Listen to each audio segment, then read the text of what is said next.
I never expected her to remember my name, let alone every word I said that night. That's the part that still doesn't sit right in my head. Because women like her, they don't usually remember guys like me. Not the way she did. It started in the most normal place possible. Not a bar, not a party, not some dramatic moment where music plays in the background and you suddenly know your life is changing. It started in my friend Samir's house. His mom's house, technically. I used to go there after university sometimes. Samir lived with her, and his place was always quieter than mine. Cleaner, too. The kind of quiet that felt like someone actually cared if a cup was left in the wrong place. I didn't. My apartment was one long habit of not caring. Clothes on the chair, cold tea in the mug, a phone that stayed face down most of the time because there was never anything worth checking. Samir's mom, Mrs. Aisha, wasn't the kind of woman who tried to impress anyone. She didn't wear heavy makeup. She didn't laugh too loudly. She didn't ask unnecessary questions. She just existed with this calmness that made you lower your voice without even realizing. Mid-40s, maybe older. I never asked. People like her made age feel like a rude topic. That day, Samir wasn't home when I arrived. His bike wasn't outside. The front gate was half open, like someone forgot to close it properly. I should have turned back, but my feet carried me in any way. Inside, the living room smelled faintly like lemon cleaner and something warm, like toast or tea, or maybe just the kind of house that had routines. I heard the TV playing softly from the kitchen, and then I saw her. She was standing by the counter, sleeves rolled up, stirring something in a pot.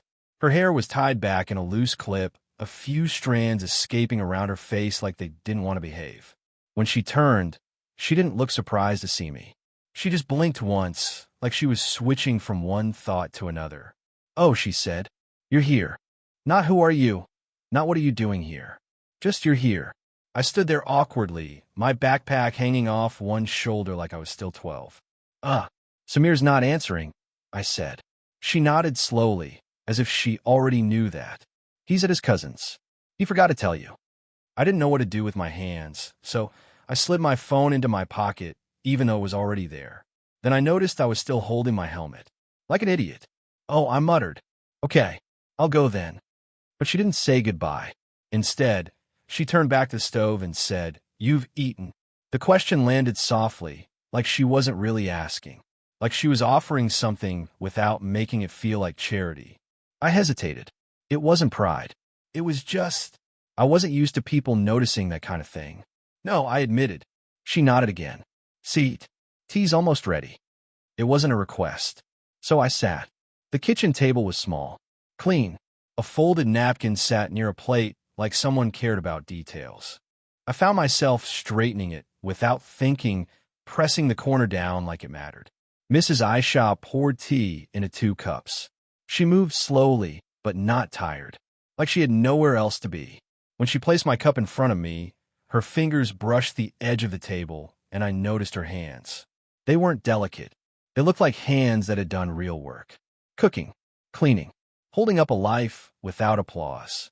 She sat across from me, not directly, slightly to the side, like she didn't want it to feel like an interview.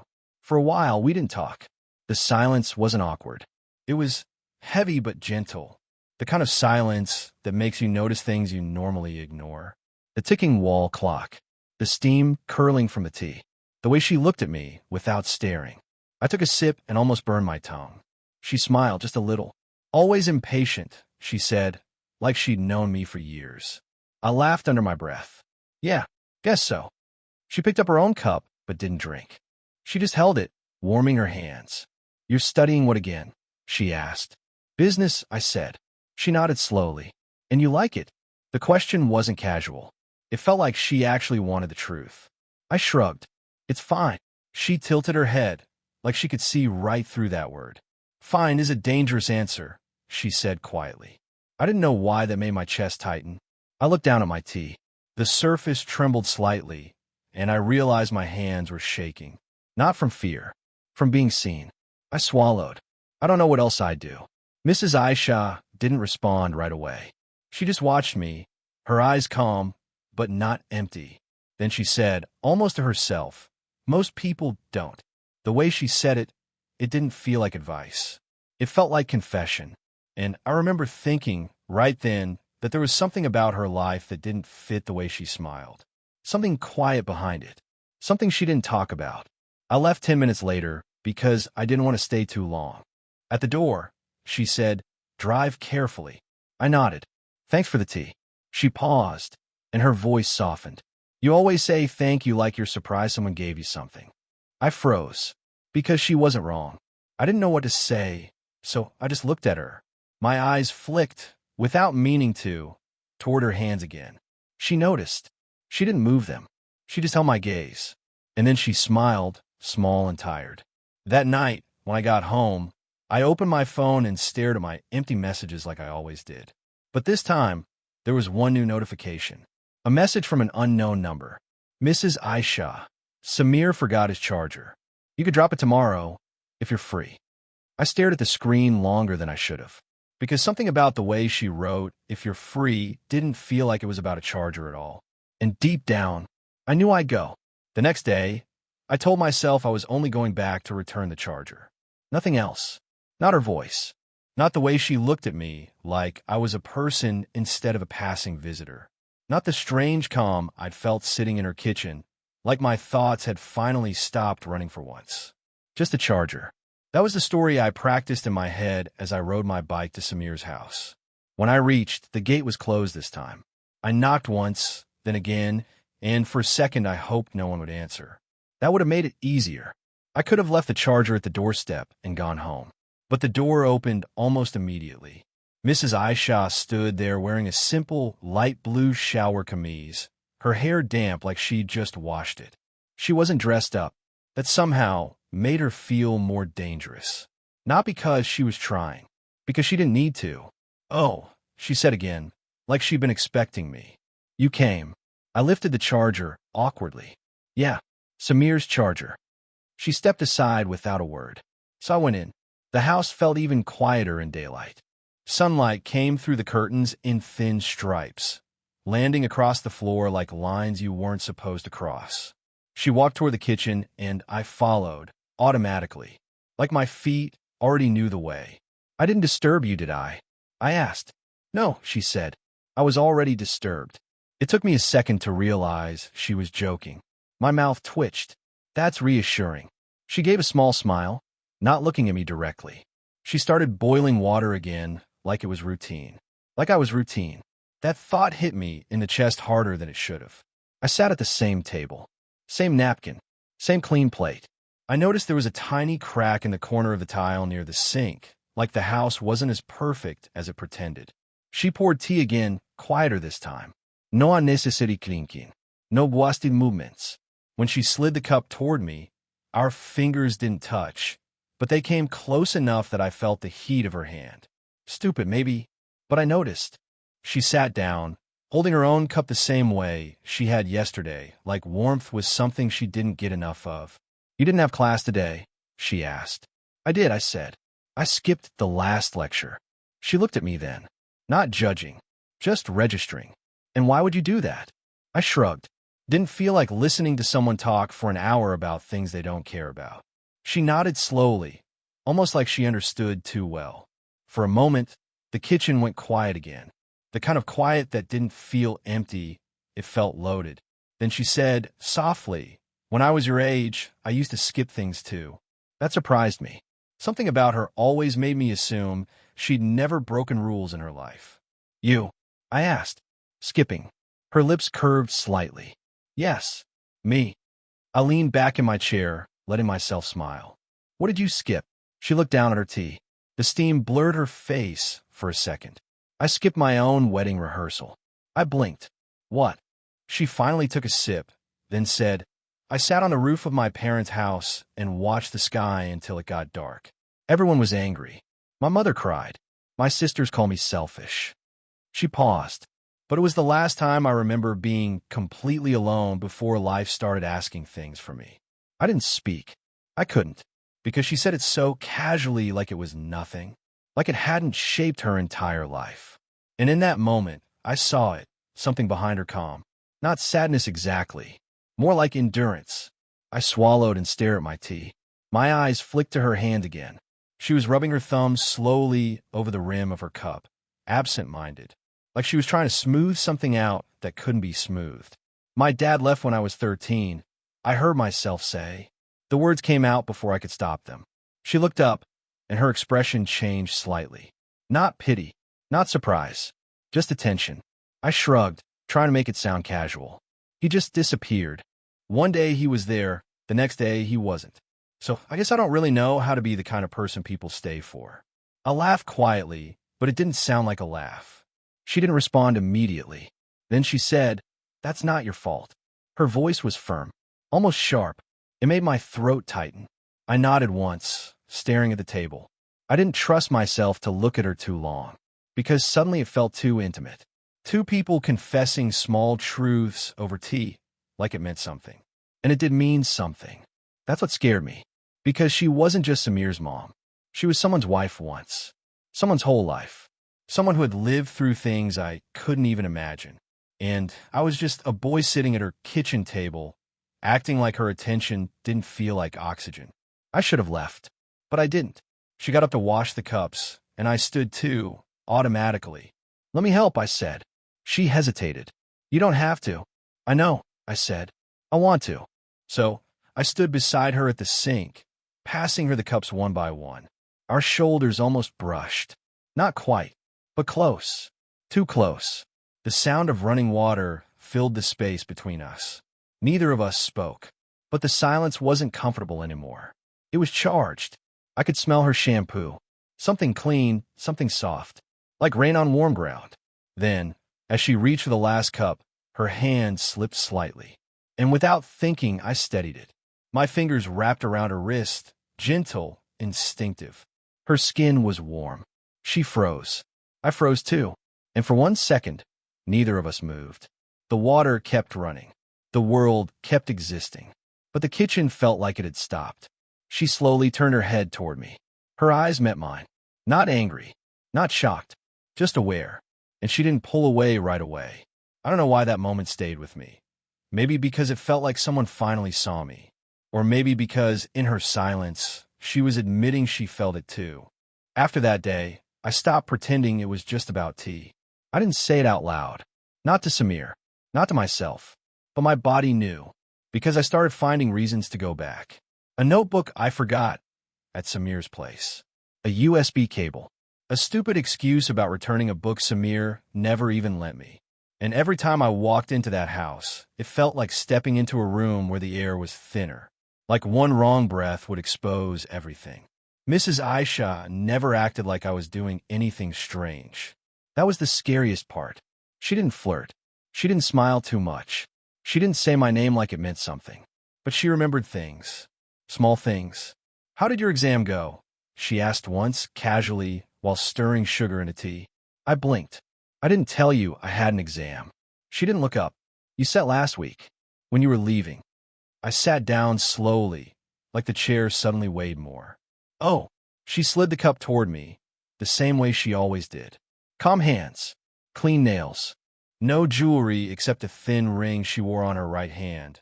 Maybe out of habit, maybe out of memory. I couldn't stop noticing it. The ring. The way she'd touch it sometimes when she thought no one was watching. Like she was checking if something was still there. I started thinking about her at night. Not in the way people assume. Not like some fantasy. More like remembering her pauses. The way she'd stare at the kettle while it boiled. Like she was waiting for her life to make sense again. Sometimes I'd open my phone and hover over Samir's chat. Like I wanted to message him, but I never did. What would I even say? "Your mom makes me feel like a human being. Your mom looks at me like she knows what I'm hiding. Your mom's silence is louder than anyone else's voice." So instead, I closed my phone and stared at the ceiling until the fan made my thoughts dull. Then one evening, I showed up, and she wasn't in the kitchen. The house felt different. Too still. The TV wasn't on. No smell of tea. I hesitated at the entrance, suddenly aware of how weird it was for me to be there without Samir. Then I heard her voice upstairs. Soft. Tired. "No, I told you. I'm not coming. Please don't start this again." She wasn't talking to me. She was on the phone. I should have left. I should have pretended I never came. But my feet didn't move. I stood there, listening like a thief. There was a pause. Then her voice again, quieter. Yes, I know it's been years. That doesn't change what it was. Another pause. Then she said something that made my stomach tighten. I'm not lonely enough to go backwards. Silence. Then footsteps. I stepped back quickly, heart pounding like I'd done something wrong. She came down the stairs and saw me immediately. Her expression changed. Not panic, but something close. Like she'd been caught in a moment she didn't want anyone to witness. You're early, she said. I forced my voice to sound normal. Samir told me to pick up his folder. She nodded, walking past me. Her hair was loose today, falling over her shoulders. She looked softer, more real, but her eyes were guarded, like a door that had been shut again. She went into the kitchen, and I followed. She didn't offer tea. That alone felt like rejection. I stood near the doorway, unsure where to put myself. I can come later, I said. She turned her back to me, opening a cabinet slowly. Too slowly. No, she replied. It's fine, but it didn't sound fine. She took out a glass and poured water instead. The sound was sharp in the silence. I watched her hands. They were steady, but her shoulders weren't. She was holding something inside. I didn't know what to do with that, so I said the only thing I could. I heard you. Her hand paused mid-motion. The glass hovered above the counter. She didn't turn around. I wasn't trying to, I added quickly. I walked in, and she finally faced me. Her eyes weren't angry. They were tired, almost embarrassed, like she hated being seen in a vulnerable moment. What did you hear? She asked. Her voice was calm, but it wasn't soft anymore. I swallowed. I heard you say you're not lonely enough to go backwards. For a second, her face didn't move. Then her jaw tightened slightly. That wasn't meant for you, she said. I know, I replied. But I don't think you meant it as a lie either. She stared at me, long enough that I started regretting everything. Then she looked away and said, You shouldn't be here so often. The words were quiet, but they hit like a slap. I nodded slowly, pretending it didn't hurt. Yeah, I know. She didn't move, didn't apologize, didn't explain, just stood there, gripping the edge of the counter with one hand. Her knuckles were pale. I stepped closer without thinking. Not too close, just enough to feel the tension in the air between us. I'm not trying to make things difficult, I said. Her laugh was small and dry, like it came from somewhere exhausted. You don't have to try, she murmured. That made my chest tighten. I stared at her face, at the fine lines near her eyes, the quiet strength in the way she held herself together. And suddenly I hated the world for making her so careful. I lowered my voice. Do you ever feel like you spent so long being responsible, you forgot what it feels like to be wanted? Her eyes snapped to mine. The air shifted. Something sharp passed between us. She opened her mouth, then closed it. Her throat moved like she swallowed something heavy. Then she whispered, You shouldn't say things like that. I didn't back away. Why? I asked. Her breathing changed. She looked at my mouth for half a second, just a flicker, and then quickly looked away again like she hated herself for it. That was when I knew, not what she felt, but that she felt something. She took one step toward me, then stopped, like her body had betrayed her. And in that space between us, it happened. Not a kiss, not a confession, just a moment where her hand lifted slightly, as if she was going to touch my face, and then she pulled it back, like touching me would ruin her life. Her voice came out broken, almost angry. Go home, she said. I stood there, heart pounding, because I realized something terrifying. I didn't want to, and I think, for a second, she didn't want me to either. It happened on a Thursday. Not a romantic day, not a weekend. Just a Thursday, gray sky, weak sunlight, and the kind of air that smelled like dust and old rain. I hadn't gone to Samir's house in almost a week. Not because I didn't want to, because she told me to go home, and I did, like an obedient child. And that alone made me angry at myself. I tried to drown the feeling in normal life. Classes, assignments, late-night chai from the stall near campus. Scrolling through my phone until my eyes burned. But everything felt slightly off, like my mind was leaning towards something it wasn't allowed to touch. Then Samir texted me. Samir, bro, come over tonight. Mom made biryani. Biryani. As if food could erase tension. I stared at the message for a long time before replying. Me on my way. When I got there, the house was louder than usual. Samir was in the living room, laughing at something on his phone, legs stretched out like he owned the world. Mrs. Aisha was in the kitchen. I could hear her moving around, plates clinking, the tap running. I didn't look at her immediately. I didn't trust myself to. Samir stood up and slapped my shoulder. You disappeared, man. Where have you been? Busy, I said. Samir smirked. Busy with what? Falling in love with your GPA. I forced a laugh. Something like that. Then she walked in carrying the tray, and the room went quiet inside my head. Not because she looked different, because she didn't. Same simple clothes, hair pinned back, that calm face that never begged for attention but always had it anyway. She placed the tray on the table without looking at me. But I noticed something. Her hand was shaking slightly. Not much, just enough. Samir didn't notice. Of course he didn't. He started talking about some random university drama while serving himself food, completely blind to the air changing around him. I sat down, staring at the plate like it was the most interesting thing in the world. Mrs. Aisha sat across from us. She didn't eat much, just moved rice around with her spoon, listening to Samir talk like she was somewhere else. And then it happened. Samir laughed and said, "Oh, I forgot to tell you. Mom's friend from Lahore is coming tomorrow, with her daughter. She's my age. Mom's been acting like it's some proposal meeting." Samir rolled his eyes. "Amy, relax. I'm not marrying a random girl." Mrs. Aisha didn't smile. She just said softly, "Eat your food." Samir kept talking anyway. "She's bringing her daughter, though. Might be cute. If she is, I'll take you with me. We'll double team the Rishta situation." He elbowed me playfully. I didn't respond. Because Mrs. Aisha finally looked up, and her eyes landed on me. For 1 second, and I swear there was something sharp in them. Not anger, not hatred, something worse. Something like fear. Like she'd imagined something and hated herself for imagining it. I looked away fast, my throat tightening. Samir went to take a call in the middle of dinner, leaving the two of us at the table. And suddenly, the room felt too open, too quiet. The ceiling fan creaked softly. Somewhere outside, a bike passed. A dog barked once, then stopped. Mrs. Aisha's spoon scraped the plate gently.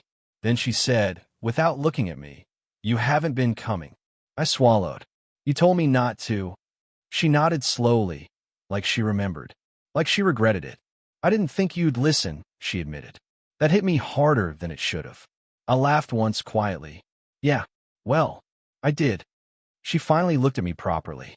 Her eyes were tired tonight, not sleepy, tired in a way that made her look human. Like the calm was something she wore, not something she was born with. She leaned back slightly and said, "Samir talks too much." I smiled without meaning to. "He always has." She stared at her hands for a moment, then said, "Tomorrow, I have to go out with him. His aunties. That girl." Her voice made it sound like a chore. I nodded. "Okay." She hesitated. Then she said, "And you?" I frowned. "Me?" She looked at me like she was trying to ask something without asking it. "Would you come here tomorrow?" she asked. I froze. Samir could walk back in any second. The walls felt like they were listening. "I thought you didn't want me around," I said. She exhaled through her nose, almost a laugh. But it didn't sound amused. "I don't know what I want," she whispered. The honesty of it made my chest tighten. She leaned forward, elbows on the table, and for the first time, she looked like she might fall apart if she spoke too much. "I've been alone for a long time," she said quietly. Even when I wasn't alone, I didn't breathe. She continued, eyes fixed on the plate like it was safer than looking at me. "And then you started coming here, and suddenly my house felt loud again. Not with noise, with presence." I stared at her, my heart beating so hard it felt stupid. She shook her head slightly, as if trying to correct herself. "This is wrong," she murmured. "You're his friend." I nodded. "I know." She looked up at me then. Her voice softened into something almost broken.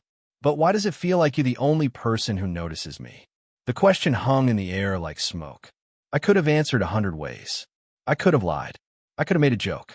But my mouth moved before my brain could protect me. "Because I do," I said. Her eyes widened slightly. Not surprised. Just caught. She stared at me like she was trying to decide whether to run or stay. And then her hand slowly moved across the table, not touching mine, just close enough that her fingers hovered near my knuckles, close enough that I felt heat. The world shrank. The sound of Samir's voice echoed faintly from the hallway, still on the phone, and Mrs. Aisha whispered, barely audible, "If you touch me, will you still be here tomorrow?" I didn't answer, because my hand was already moving toward hers. And the question wasn't really about tomorrow. It was about everything after. The next day, I didn't go to university. I told myself it was because I needed to study. But that was a lie. I stayed in my room, sitting on the edge of my bed, checking the time every 10 minutes like a man waiting for a train that might never come. My phone stayed in my hand. Not because I was expecting Samir, because I was expecting her. Because last night didn't feel like a normal conversation. It felt like a line we'd stepped over without moving our feet. Her question kept replaying in my head. If you touch me, will you still be here tomorrow? And I hated myself for how badly I wanted to answer it. I wanted to tell her yes. Not because I was confident, because I was lonely enough to mean it.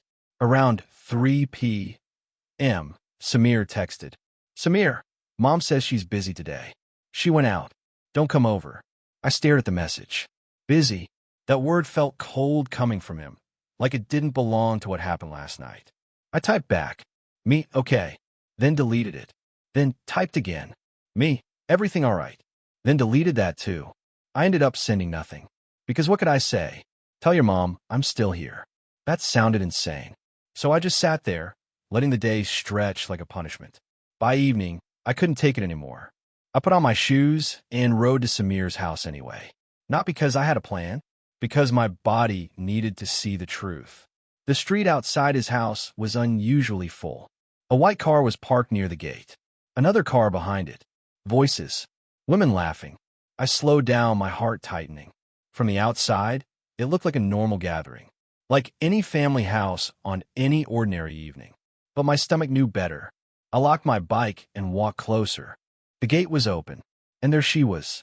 Mrs. Aisha stood in the courtyard, speaking to a woman in a fancy shawl. She looked composed. Perfect. Like last night had never happened. A younger girl stood beside them, maybe early 20s, pretty in a clean, effortless way. She had soft eyes, a shy smile. Samir was there too, acting like a prince. And then, like someone slapped me with reality, Mrs. Aisha laughed. Not her small smile. A real laugh. The kind that made her look younger. The kind that made it seem like she belonged in that moment. I stopped walking. My feet froze just outside the gate. She turned her head slightly, and her eyes found me. Instantly, the laughter died. Not dramatically. Just vanished. Her face tightened for half a second, like she'd forgotten her mask was on. Then she looked away. Not rude. Not obvious. Just enough to tell me, not now. The woman beside her noticed me and asked something.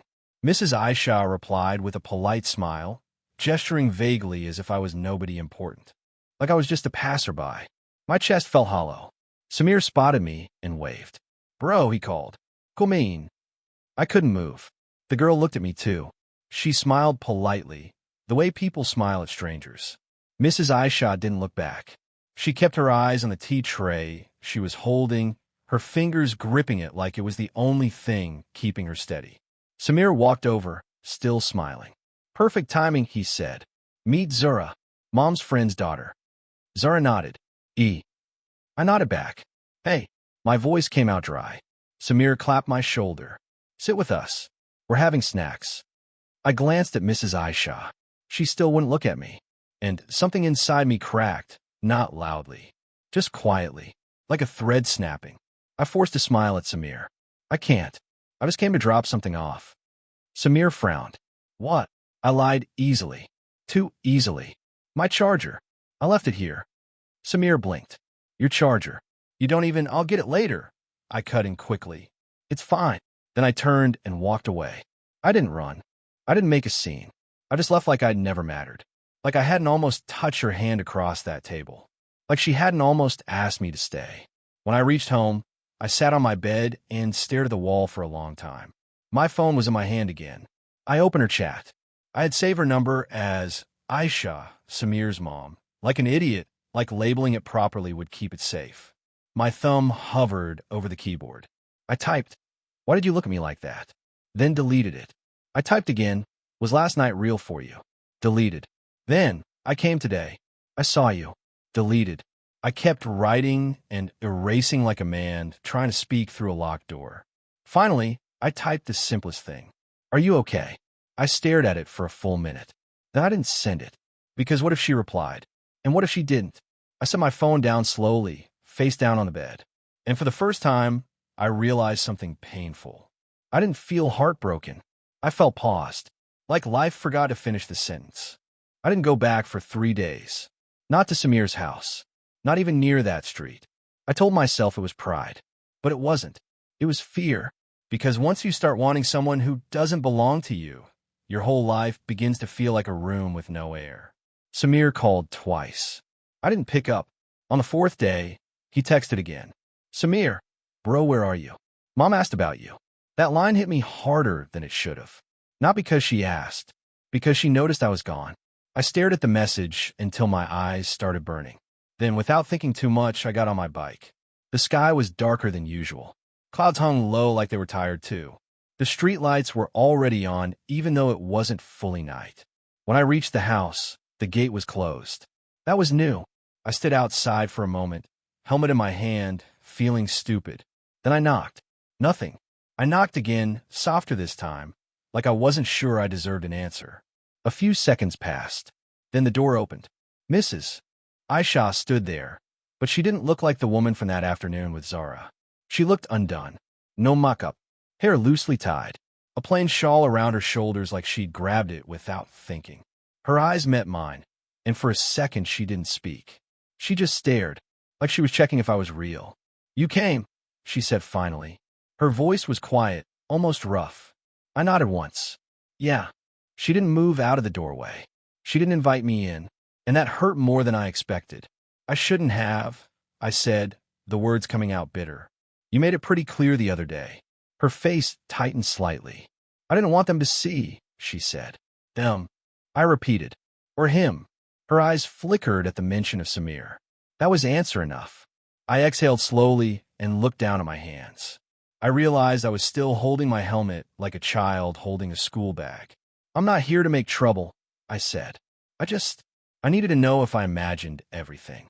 She swallowed. Then she stepped back. Not dramatically. Just enough.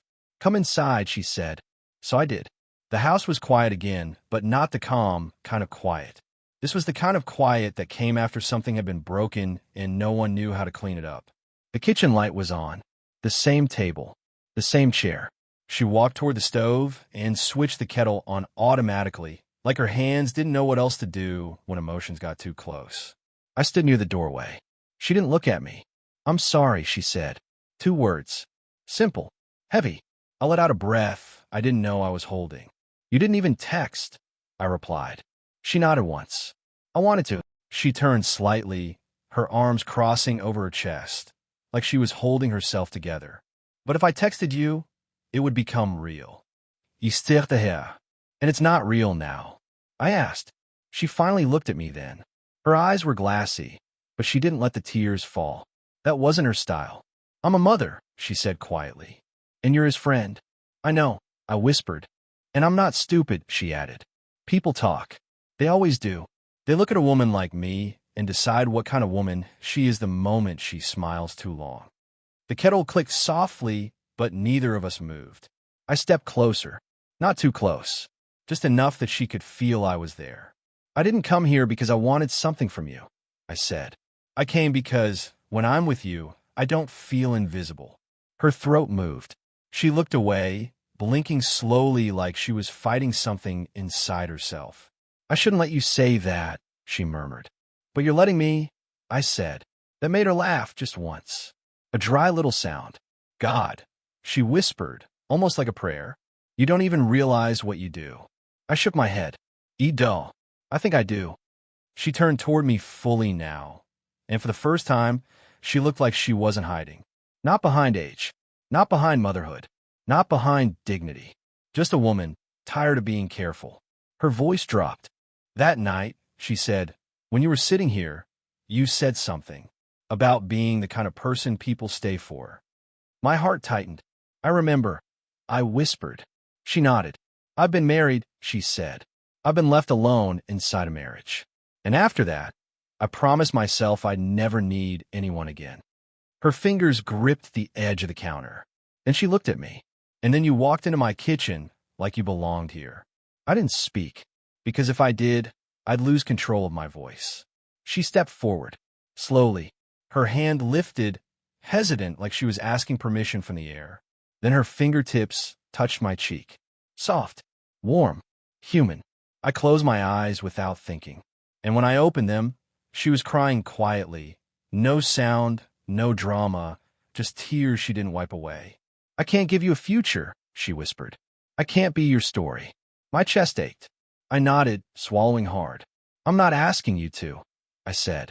Her thumb brushed my cheek once, almost apologizing. Then she leaned in. Not a kiss. Not yet. Her forehead touched mine gently, like she was resting there for 1 second of peace. And in that tiny space between us, she whispered, Please don't hate me for wanting to. I exhaled shakily, my hands staying at my sides because touching her felt like crossing a border. I said. I don't hate you. She pulled back slightly, looking at me like she was memorizing my face. Then she gave the smallest smile, a broken one, and she said, barely audible, okay. That was all. No promise. No udbie. Just okay. And somehow, it felt like the bravest thing either of us had ever said. After that night, nothing became official. Nothing became dramatic. No secret meetings under moonlight. No desperate phone calls. No, I can't live without you speeches. Just silence. And then, something softer than silence. Routine. For a while, I stopped coming to Samir's house. Not because she asked me to, because I understood what okay really meant. It meant, I feel it too, but don't destroy me with it. Samir kept living his normal life. University, friends, random late-night plans. He talked about Zara once or twice, then forgot her name like she was never real. And Mrs. Aisha, she went back to being Samir's mom, the woman who served tea, the woman who smiled politely, the woman everyone respected because she never crossed lines. But sometimes, I'd catch her looking at me when she thought I wasn't paying attention.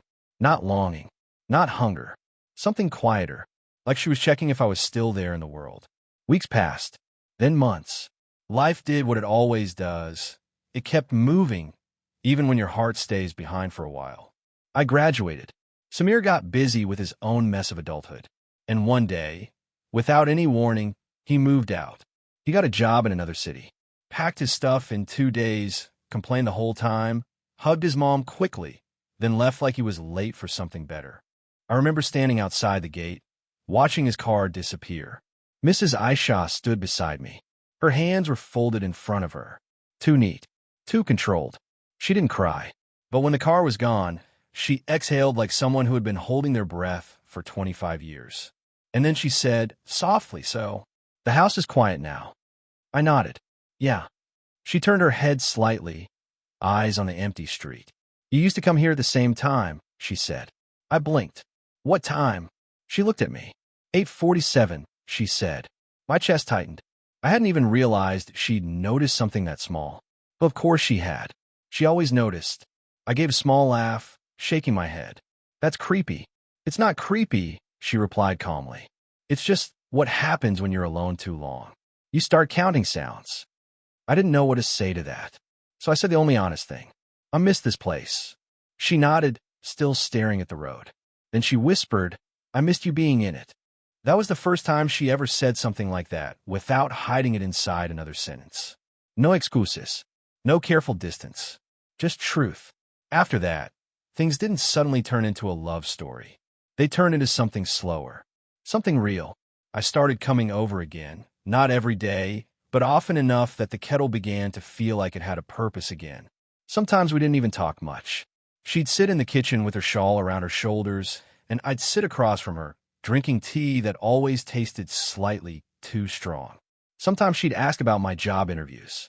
Sometimes I'd fix something small around the house, a loose door hinge, a broken tap. Not because she needed help, because it gave me a reason to be there. And she never stopped me. One evening, months later, I found her sitting on the back steps with a cup of black coffee. Not tea. Coffee. I raised an eyebrow. Since when do you drink coffee? She shrugged. Since you told me you don't like sugar. I sat beside her, careful not to touch her at first. The air was cool. The street was quiet. Somewhere far away, someone's radio played softly. She stared ahead and said, "Do you ever feel guilty?" I swallowed. Yeah. She nodded. Me too. Then her hand moved, slow, hesitant, and rested on the bench between us. Not on my hand, just close, like an invitation she didn't want to announce. I placed my fingers over hers gently. This time, she didn't pull away. She didn't flinch. She just let it happen, like she'd finally stopped fighting the comfort. And in that moment, I understood something. We weren't fixing each other. We were just giving each other somewhere to rest. She looked at me, her eyes softer than they used to be. Not younger, just lighter. And she said, almost smiling, "You still say thank you like you're surprised." I smiled back. Maybe I still am, I whispered. Her thumb rubbed my knuckles once. Then she leaned her head against my shoulder, so naturally it felt like it had always belonged there. No kiss, no announcement, just warmth. And I realized this was what love looked like when it wasn't trying to impress anyone. Quiet, earned, a little late, but real. And as we sat there, holding hands like it was the simplest thing in the world, I thought about that first day in her kitchen. That first cup of tea. That first silence. She had remembered every word I said that night. But I had remembered something too. The way she made loneliness feel like it could end without anyone having to beg. Did this story stay with you? What kind of quiet, real love stories do you want to hear next?